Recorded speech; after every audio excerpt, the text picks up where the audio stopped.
기도해 주시기를 바랍니다. 자, 오늘 우리에게 주시는 하나님의 말씀, 우리 창세기 1장 26절에서 28절까지의 말씀입니다.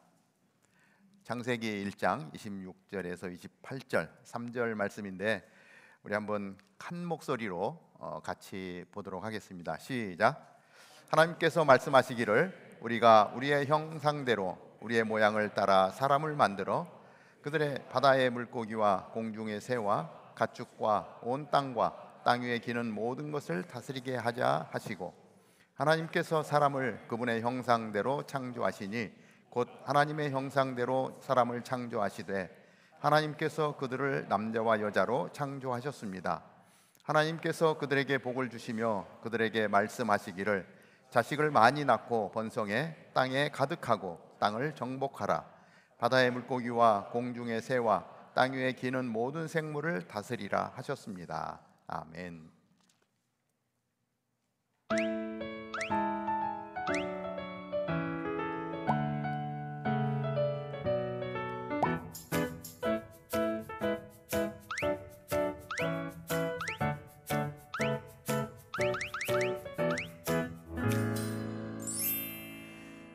하나님 궁금해요 시리즈 7번째 시간입니다. 다음 주까지 하면 8번의 궁금 시리즈를 마치게 됩니다. 오늘은 하나님 남자와 여자만 창조하셨나요? 라고 하는 궁금증을 풀어가는 시간입니다. 예전 같으면 얼마든지 할 수 있는 질문이고 또 쉽게 대답할 수 있는 질문이기도 합니다. 그런데 오늘날 우리가 살아가는 이 시대 가운데 단순하게 그저 한번 이렇게 질문하고 그리고 대답하기가 쉽지 않은 그러한 시대를 살아가고 있습니다. 자, 우리가 살아가고 있는 이 시대, 우리 포스트 모더니즘 시대는 혼돈의 시대라고 이야기할 수 있겠습니다. 옳고 그름에 대한 판단이 쉽지 않은 시대입니다. 성경을 보면 사사기 시대와 좀 비슷한 면이 있는 것 같아요. 그 사사기의 특징이 뭐죠? 사람들의 소견에 옳은 대로 행하였더라, 이렇게 이야기하죠. 각자의 소견에 옳은 대로 살아가는 것, 혼돈의 시기죠. 자, 수많은 젠더 이슈로 복잡한 시대가 바로 우리가 살고 있는 이 시대입니다. 제가 그렇죠, 학생 때, 청년 때 살아갈 때는 남자와 여자만 있었습니다. 아주 심플했죠. 그런데 오늘 살아가는 이 시대에는 많이 다릅니다. 알아보니까 이 젠더에 대한 구분이 약 50개에서 70개 정도의 분류로 구분을 하고 있더라고요. 성을 지칭하는 말들이 이렇게 많아졌어요. 아마도 앞으로도 계속해서 더 늘어날 것이 확실합니다. 인권이라고 하는 말 앞에 모든 것을 수용해야 하는 그러한 것이 세련된 사람의 삶이라고 여겨지는 그러한 시대. 그러다 보니 각자 한 사람 한 사람의 정체성의 혼란으로 내가 누구인지조차도 제대로 가늠하기 어려운 그러한 시대를 살고 있다고 말할 수 있습니다. 그렇기 때문에 수많은 질문들이 나올 수 있고 그 질문에 답하기가 정말 어려운 시대가 되었다, 이렇게 말할 수 있겠습니다. 하나님은 남자와 여자만 창조하셨나요?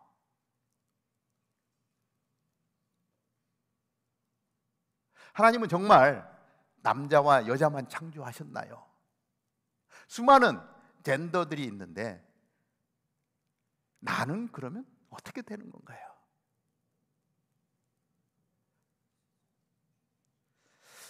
이 질문에 우리는 yes 또는 no라고 대답하기가 어렵습니다.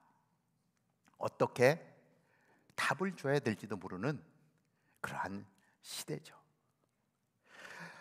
이 문제는 사실 굉장히 복잡한 배경을 깔고 있기 때문에 쉽게 다룰 수 없는 내용이 되어버렸습니다.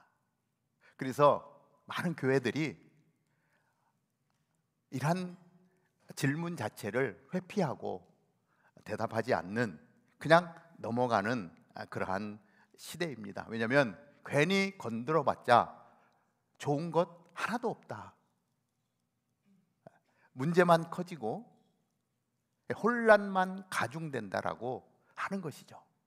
그럼에도 불구하고 오늘 우리 교회에서 이러한 문제를 놓고 우리 안에 있는 궁금증을 좀 해소했으면 좋겠다, 이러한 마음으로 사람의 기준이 아니고 하나님의 기준은 무엇인가 하는 부분을 전제로 같이 말씀을 나누고자 합니다. 그래서 이 질문에 답하기 전에 전제되어야 되는 것이 하나 있습니다.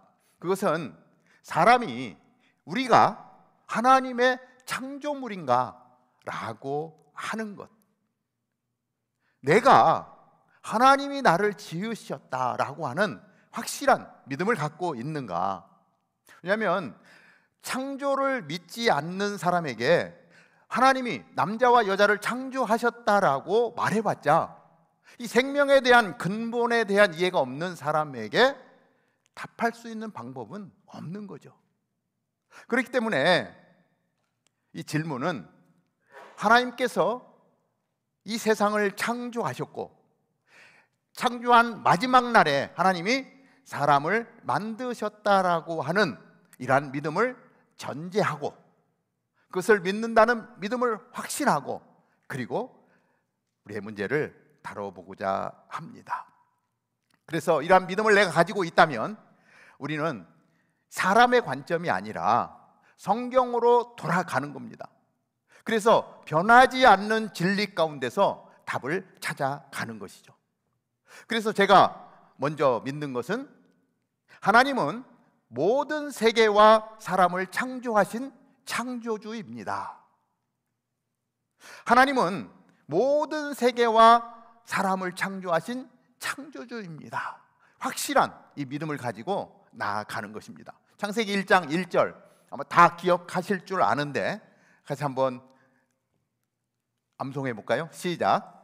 하나님은 모든 세계와 사람을 창조하신 창조주이십니다.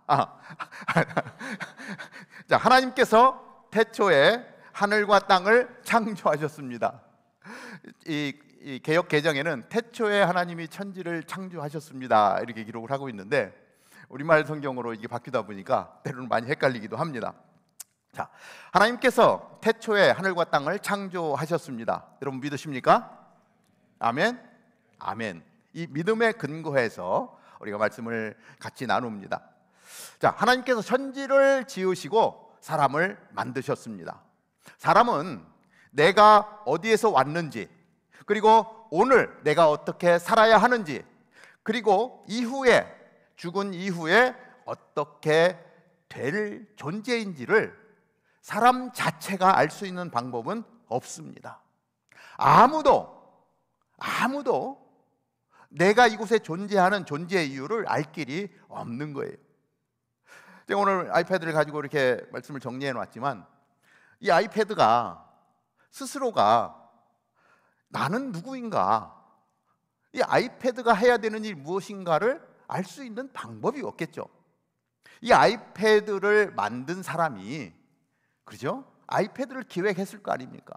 그래서 이렇게 아이패드를 통해서 이런 문자들, 또 설교를 준비하고 기록하고 같이 나눌 수 있는 모든 것들을 할 수 있는, 메일을 확인하고 소식을 주고받는 이러한 것들을 하기 위해서 연구하고 개발해서 이 아이패드를 만들어 놨단 말이에요. 우리의 전화기도 만들어 놨단 말이에요. 이것을 만든 사람이 아이패드는 이러한 용도로 쓰도록 만들었어라고 이야기해 줄 때, 그때야 비로소 이 아이패드의 존재 이유가 있는 거 아니겠습니까? 스스로 알 길이 없죠. 그래서 이 아이패드를 가지고 못을 박는 데 쓴다거나, 그렇죠? 이 아이패드를 가지고 뭐 햇볕을 가리는 데 쓴다거나 이런 용도로 쓸 수도 있겠죠. 그러나 그렇게 쓰는 것은 이 아이패드를 제대로 사용하지 않는 거죠. 가장 아이패드가 아이패드 될 수 있는 것은 아이패드를 만든 사람의 의도대로 쓰여질 때 이 아이패드의 진가가 드러나는 것 아니겠습니까? 우리도 마찬가지죠. 사람 스스로가 내가 어디서 와서 어떻게 살아야 되는지를 알 길이 없습니다. 우리 어머니를 통해서 이 땅에 왔어요. 어머니는 우리 할머니를 통해서 왔어요. 계속해서 올라가면 다음은 몰라. 내가 어디서 왔는지 모르는데 어떻게 살아야 될지를 몰라. 그 방법을 모르면 그 창조주의 삶의 모습으로 살아가는 것이 아니라 내 마음대로 살아갈 수밖에 없는 거예요. 아이패드 가지고 못 박는데 쓰는 거예요. 제대로 된 인생이 될 수 없다라고 하는 것입니다. 내가 누구인지를 알 수 없는 우리에게 창조주 되신 하나님이 우리에게 말씀해 주시는 거예요. 성경을 통해서 말씀해 주시는 거예요. 내가 너를 창조했노라. 우리는 이 하나님의 말씀을 믿는 거예요. 그래서 이 시간 한번 생각하는 것은 근본부터 생각합니다. 첫째, 나는 하나님의 형상으로 지어진 존재입니다. 오늘 본문 말씀 창세기 1장 26절은 이렇게 기록을 합니다. 하나님께서 말씀하시기를 우리가 우리의 형상대로 우리의 모양을 따라 사람을 만들어 그들이 바다의 물고기와 공중의 새와 가축과 온 땅과 땅 위에 기는 모든 것을 다스리게 하자 하시고, 우리가 우리의 형상대로 우리의 모양을 따라 사람을 만들어. 자, 성부, 성자, 성령 하나님께서 회의를 하십니다. 같이 모여서 이 삼위일체 하나님께서 우리의 형상대로 우리의 이 모양을 따라서 사람을 만들자. 누가 의견을 냈는지 모르지만 의견을 냈어요. 그랬더니 그 의견에 다 동의했습니다.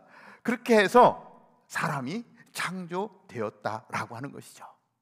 우리는 하나님의 형상을 따라 지음을 받았습니다. 하나님의 모양을 따라서 지음을 받았습니다. 그래서 여러분들 하나님 만나보셨나요? 인격적으로 하나님 만났다는 표현도 많이 쓰는데 하나님 어떻게 생겼는지 궁금하지 않습니까? 누굴 보면 됩니까? 내 옆에 있는 사람을 보시면 됩니다. 왜? 하나님의 형상대로 하나님의 모양을 따라서 지었다라고 알려주시기 때문에 이 모습이, 한번 옆 사람에게 이렇게 해주세요. 이 모습이 하나님 모습이었어? 이렇게 한번.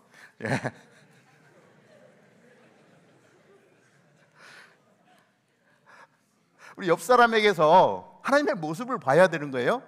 내 안에서 하나님의 모습을 보여줄 수 있어야 되는 거죠. 아니, 이미 보여주고 있는 거예요. 그러니까 나 하나님 만났어, 나는 하나님 안 만났어, 이 얘기할 필요가 없습니다. 하나님이 말씀하신 대로, 왜냐하면 하나님은 진리만 말씀하시기 때문에 그렇습니다. 하나님의 형상을 따라서 하나님의 모양대로 창조했다. 우리 안에 하나님의 모습이 있는 거예요. 제가 결혼하고 첫째 아들을 낳았는데 병원에서 이렇게 출산을 하니까 이제 응아하고 이제 응아하고 이제 이게 아이가 울잖아요. 이게 닥터 선생님이 이제 와서 아기를 보십시오 하는데 깜짝 놀랐어요. 왜냐면 얼굴이 너무 쭈글쭈글하고 우리 이게 예쁜 아이의 얼굴만 보잖아요. 이제 아마 이제 아이를 출산한 부모들은 알 텐데 처음에 아이가 나오면 완전히 너무 막 쭈글쭈글하고 막 이상한 형태로 이렇게 좀 만나게 됩니다. 그런데 그 아이를 딱 보는데요, 정말 와, 내 아들이구나 하는, 막 얼굴도 쭈글쭈글하고 막 이상한데 와, 감동이 오는 거예요. 와, 내 아들이 맞구나. 그 안에 제 얼굴이 있는 거예요. 제 얼굴이 있는 거예요. 다른 사람의 얼굴이면 이상하죠? 자, 제 얼굴이 딱 이게 느껴지는데 와, 엄청난 감동이 몰려오더라고요. 와, 이 생명의 신비입니다. 엄청난 감동입니다. 하나님이요, 우리를 그렇게 창조하신 것입니다. 여기는 한 사람 한 사람, 남자와 여자를 구분해서 하나님이 그렇게 지은 거예요. 내 옆에 있는 분이 그렇게 귀한 사람이라고 하는 것입니다. 당신은 하나님의 최고의 작품입니다. 한번 칭찬 한번 해주세요. 옆에 있는 사람에게. 최고의 작품인 거예요. 하나님이 하나님의 형상을 따라 지은 최고의 작품, 이 자부심이 내 안에 있어야 돼요. 이게 없으면요, 맨날 힘든 삶을 삽니다. 나는 왜 이렇게 키가 작냐? 나는 왜 이렇게 날씬하지 못하냐? 막 이 주변을 바라보면서, 근데 하나님은 가장 아름다운 모습으로, 가장 멋진 모습으로 당신의 계획 가운데 이곳에 똑같은 사람만 나란히 똑같이 앉아 있다고 생각해 보세요. 다르기 때문에 최선의 모습으로, 가장 필요한 모습으로 우리를 같이 이 땅에 창조하시고 어우러지게 하시고 한 교회 공동체를 이루게 하시고 함께 예배하게 하시는 거예요. 가장 멋진 작품으로 나를 만드셨다라고 하는 그 정체성을 우리는 갖고 있어야 됩니다. 두 번째로 성경이 우리에게 말씀합니다. 남자와 여자로 창조하신 하나님의 질서를 따라야 합니다. 어떤 개인의 이야기가 아닙니다. 하나님의 말씀입니다. 27절이죠. 하나님께서 사람을 그분의 형상대로 창조하시니 곧 하나님의 형상대로 사람을 창조하시되 하나님께서 그들을 남자와 여자로 창조하셨습니다. 분명하게 우리에게 말씀해 주고 있습니다. 뭐예요? 말씀을 보니까 하나님께서 사람을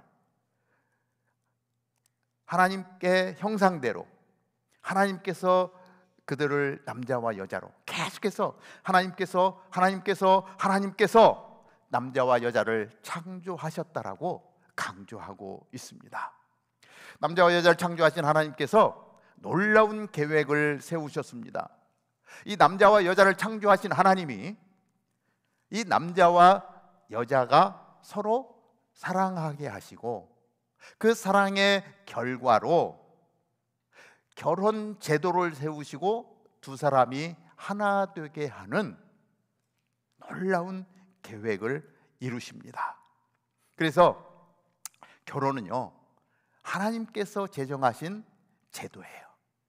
이제 이번 주 토요일에도 하나님의 제정하신 원리에 따라 가정이 세워지는데, 이렇게 가정이 세워지고 또 시간이 지나면 그 사랑의 열매로 새 생명이 와서 오늘 이렇게 축복기도 하며 하나님이 생육하고 번성하라 하신 그 계획들을 우리들의 삶 가운데서 이루게 하셨다라고 하는 것입니다.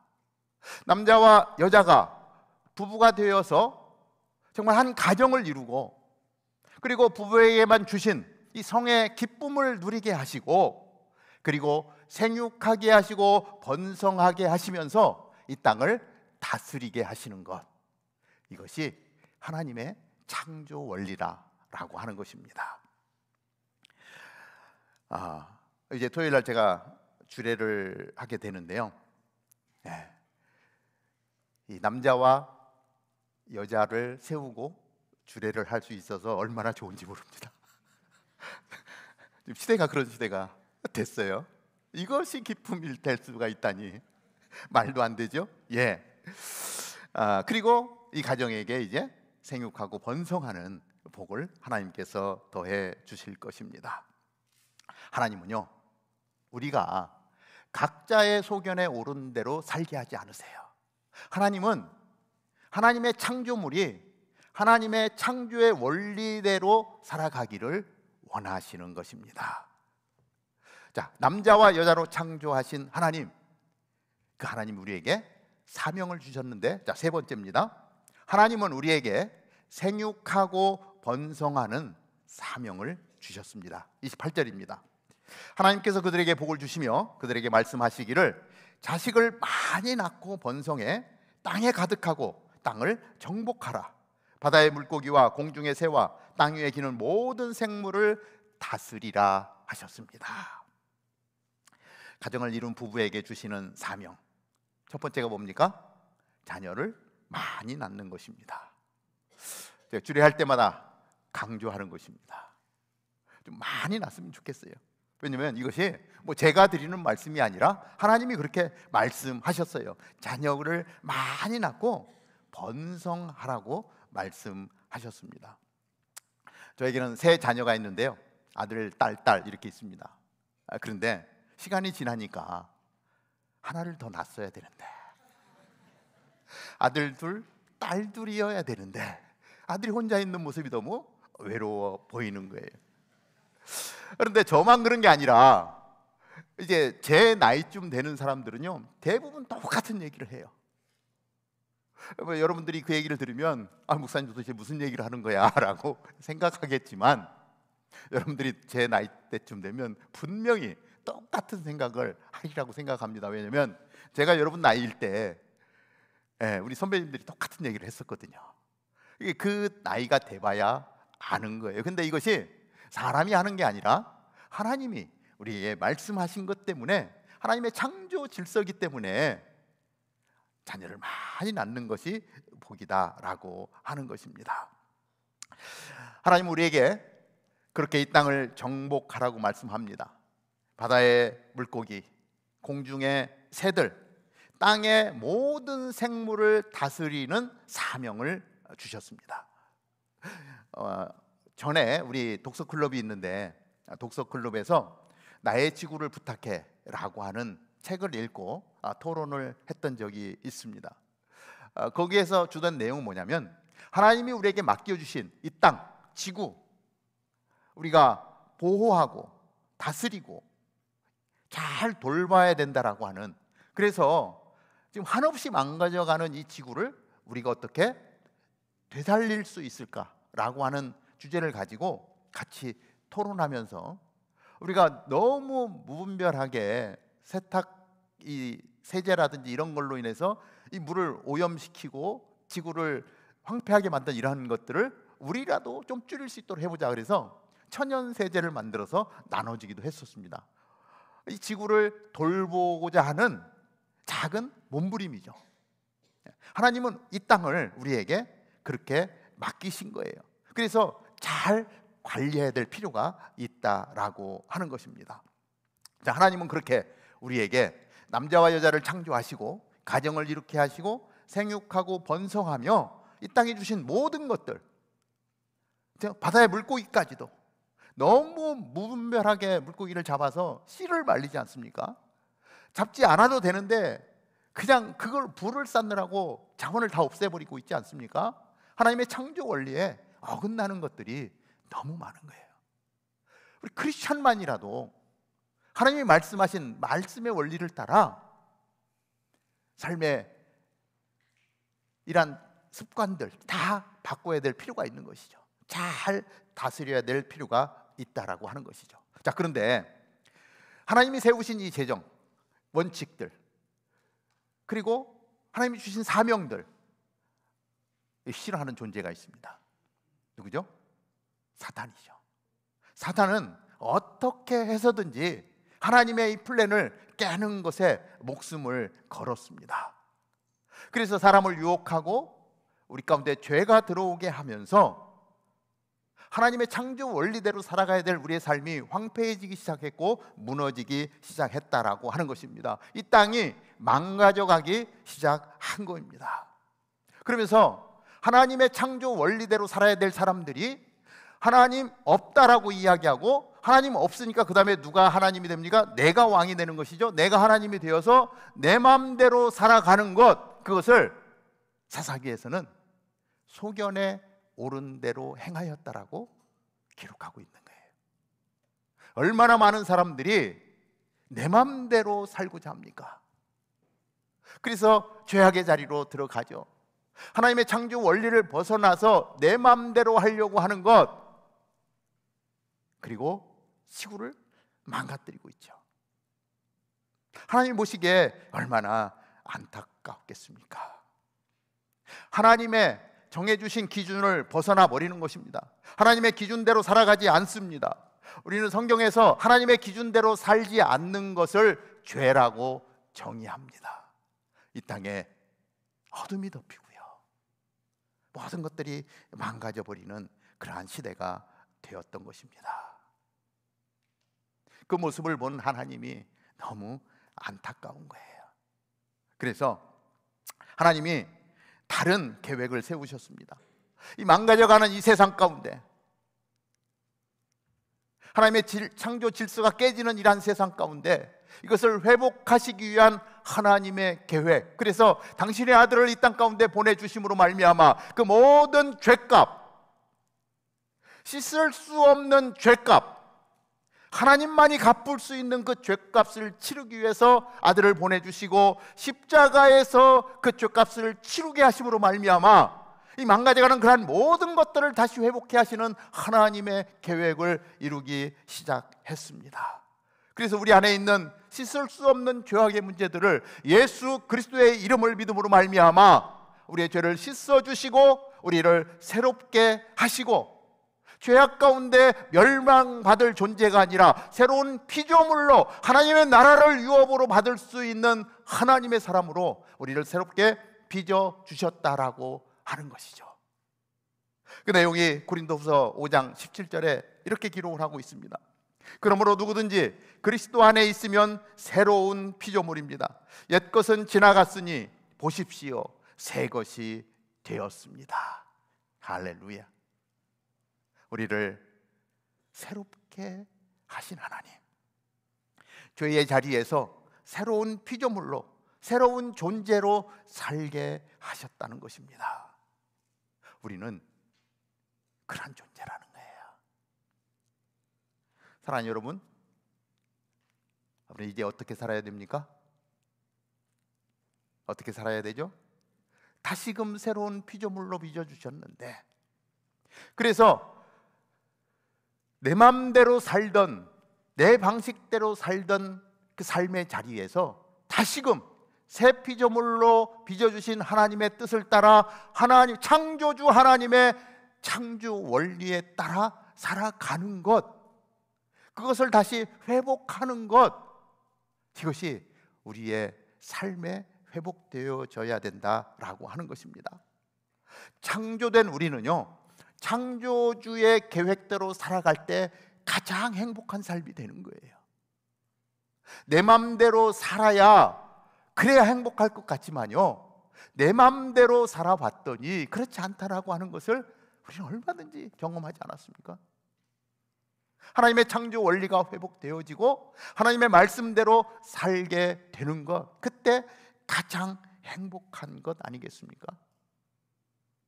그래서 우리는 정결하게 살아야 합니다.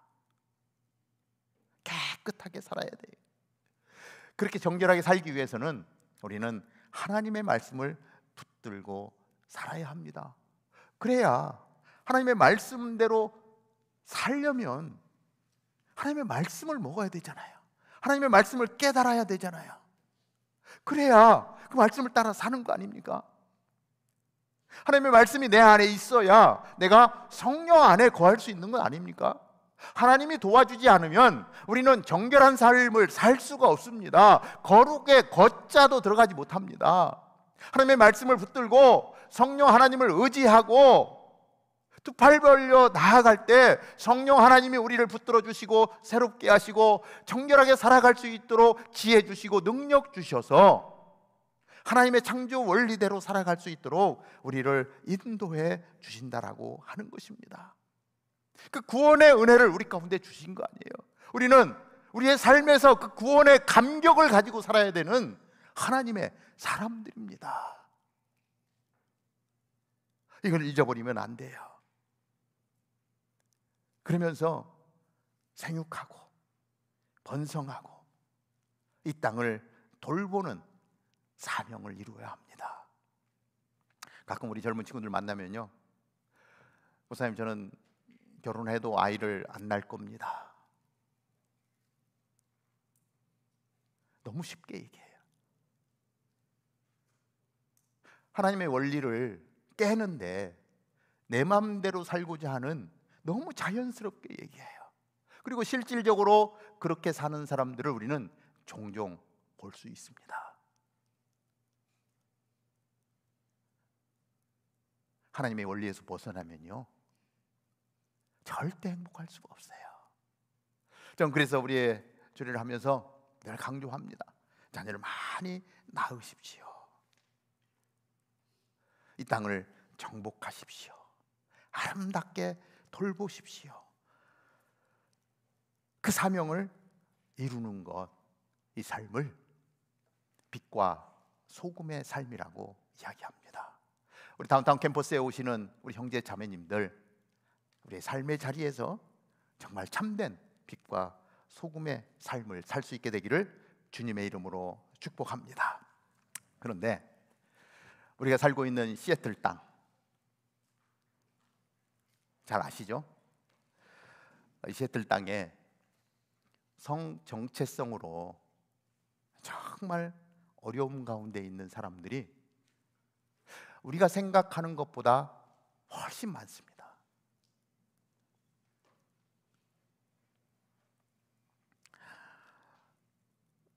전에 목사님 잠깐 뵙고 싶습니다.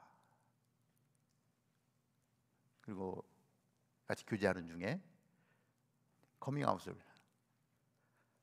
선포하는 청년이 있었습니다. 같이 얘기를 나누는데 너무 안타까운 거예요. 자기 혼자 해결할 수 없는 이 혼란스러운, 나 그렇게 하고 싶지 않은데 그렇게 될 수밖에 없는, 그걸 표현을 이렇게 하더라고요. 목사님, 죽을 만큼 힘듭니다. 내 친구가 얼마 전에 죽었어요. 이 삶의 무게를 견디지 못해서. 내가 그렇게 하고 싶어서 하는 것도 아닌데 너무 힘든 거예요. 우리는 그분들을 사랑해야 합니다. 근데 주변에 그런 분이 있다면 보듬어 안아줘야 돼요. 사실 우리도 힘들어요, 그죠? 우리도 죽을 만큼 힘들어. 그래도 잘 살아가잖아요. 그런데 보니까, 대화를 나누다 보니까 그분들은 우리들보다 더 힘들더라고요. 꿈을 질책하고 손가락질하고 상종 못할 인간으로 대하는 것이 아니라 정말 사랑하는 마음으로 정말 보듬어 안고 그 아픔을 이겨낼 수 있도록 함께해야 합니다. 왜냐하면 나만 하나님의 형상으로 지음받은 게 아니라 그분도 하나님의 형상으로 지음받았거든요. 정체성에 대한 혼란은 있지만 그분도 존귀한 하나님의 걸작품이거든요. 우리 누가 뭐 병 걸렸다고 아프다고, 이제 저 병 걸린 사람하고 놀지 마, 우리 이렇게 하지 않지 않습니까? 정말 그 아픔을 끌어안고 회복을 위해서 기도하고 맛있는 거 사다 주고 빨리 나아서 같이 신앙생활 하자, 그러면서 돌봐주고 그렇게 하지 않습니까? 예수님이 십자가에 달려 돌아가시는데, 야, 동성애자는 내 보혈에서 제외야, 이렇게 하지 않습니다. 성 정체성으로 흔들리고 있는 사람들, 나 저들을 위해서 보혈 흘려주지 않았어, 이렇게 하지 않습니다. 저 사람들까지도 그 하나님의 창조 질서 안에서 하나님이 창조하신 가장 좋았더라, 심히 좋았더라라고 하는 자리에 다시금 회복될 수 있도록 새로운 피조물로 빚으시기 위해서 십자가에서 당신의 보혈을 흘려주셨잖아요. 예수님의 보혈에서 제외될 수 있는 사람은 하나도 없습니다. 혹시라도 우리 안에 말하지 못하지만 이러한 성 정체성으로 인하여 아픔 가운데 있다면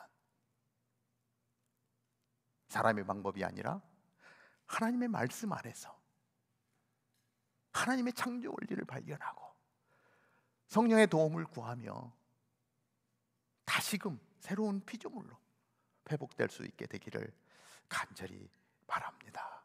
왜냐하면 예수님의 보혈은 그분들까지도 사랑하기 때문에 그렇습니다. 기도하겠습니다.